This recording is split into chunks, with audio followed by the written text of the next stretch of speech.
விடுதலை சிறுத்தைகள் கட்சியின் தலைவர் திருமாவளவன் அவர்களுக்கு வன்னிய இளைஞர் பெருவிழா மாநாட்டு அழைப்பதலை பாட்டாளி மக்கள் கட்சியின் சிறுபான்மை பிரிவு தலைவர் ஷேக் முகைதீன் அவர்கள் கொடுத்திருந்தார். அது சம்பந்தமான பதிவுகளை முகநூல் பக்கத்திலே போட்டிருந்தார்கள். அதை பற்றி தற்பொழுது கருத்து கூறிய திருமாவளவன், வழியில் போய்க் கொண்டிருந்தேன். பாட்டாளி மக்கள் கட்சியை சார்ந்தவர்கள் சித்ரா பௌர்ணமி வன்னிய இளைஞர் பெருவிழா மாநாட்டிற்கு அழைப்புதல் கொடுத்தார்கள்.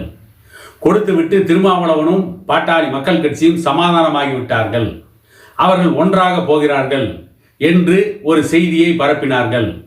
எந்த காலகட்டத்திலும் பாட்டாளி மக்கள் கட்சியோடு சமரசம் செய்து கொள்ள மாட்டேன், பாட்டாளி மக்கள் கட்சியோடு சமரசம் செய்து கொண்டு 10 சட்டமன்ற உறுப்பினர்களை பெற்று அதன் மூலம் என்ன நாக்கு வலிக்கப் போகிறானா என்று தாறுமாறாக, தவறாக, அநாகரிகமாக திருமாவளவன் பேசியிருக்கிறார்.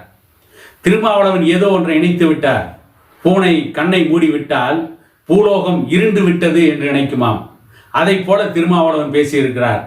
திருமாவளவனை தேடி போய் பாட்டாளி மக்கள் கட்சியை சார்ந்தவர்கள் வன்னிய இளைஞர் பெருவிழா மாநாட்டிற்கு அழைப்புதல் கொடுக்கவில்லை.